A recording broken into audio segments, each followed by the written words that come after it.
they did all of those access roads to and from on airport are in complete disarray. So containers are falling there. Containers are falling in Apapa. Businesses, over 1,000 businesses, restaurants, hotels, shipping companies, name it, clearing companies, out of business. Because we are looking at the impact. Many shipping companies cannot maintain, have difficulty defending the situation in the seaports. People who bring in cargo, manufacturers, cannot get in their raw materials to meet the requirements in their warehouses, in their factories. And in their factories, they have daily paid workers, up to 500. Whether the raw material comes or not, you must pay them. Loss to the economy. Customs cannot meet its revenue because the containers are not coming out, so people are not paying duties. The people who bring the cargo are having a lot of demurrage from the shipping lines and storage from the terminal operators. I know people who have up to 100 containers in a bill of lading, and they're not able to pay the demurrage. It's causing problems for them. The government has not considered the waiver.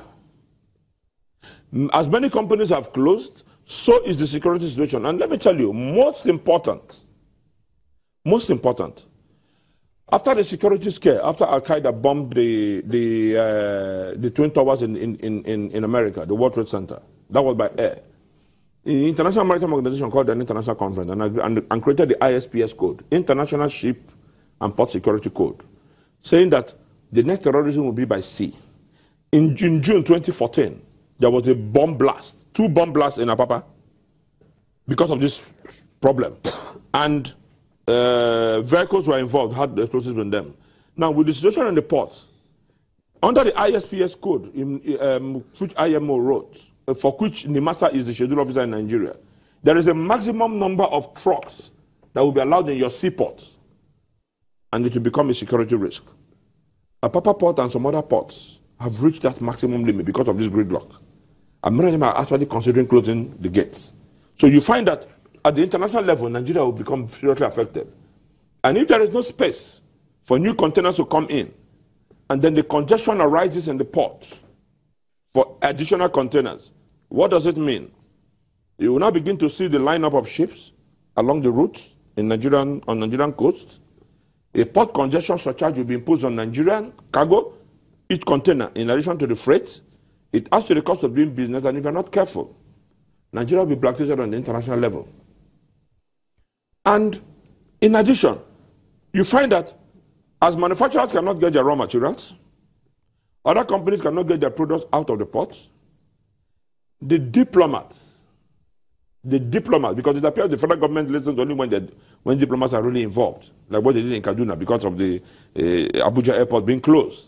And they have to go to Kaduna because they knew that it affected the headquarters of Nigeria, and diplomatic missions are there. For the new ambassador coming in, he has to bring his personal effects from overseas. If he can't get it out, does he live in a house that is not furnished? A lot of diplomatic missions have cargo that they want to bring in to support the Northeast problem, the NDDC problem, and all that. If they're stuck in the port, how do they get the cargo out? And they do not budget for this kind of demurrage. So what you find is that globally, within a limited period now, probably within the next 2 to 3 weeks, Nigeria will become a major problem at the international level for sea cargo. IMO will come in on the ISPS side, the diplomatic community will come in, and some of them might even insist that, even though we are exempted from paying duty under Nigerian law because we're diplomatic, we now do not now want to even pay shipping and port charges. And frankly, you wouldn't blame the terminal operators, because the terminal operators, they are concessionaires. And under the arrangement with BPA, they were never told that they have to give any concession if there's a problem. So the problem being caused by the gridlock is not caused by them. Otherwise, they will give a concession. Both the shipping companies and the terminal operators. So we have a situation. So truly, there is now a call by stakeholders that the federal government needs to and has to give a waiver of shipping charges, terminal charges to everybody that has cargo in an Apapa port or Tinkan Island port or adjoining bonded warehouses within the period that this problem has started. That's one. Secondly, there is a school of thought now that the information reached us is that even the Maritime Workers Union are even prepared to go on the strike in support of the strike that the clearing custom license agents went Because one of the reasons the agents went on strike about 4 weeks back or 5 weeks back was the access roads to the ports are bad. Containers are falling, creating problems between transporters, clearing agents, and importers.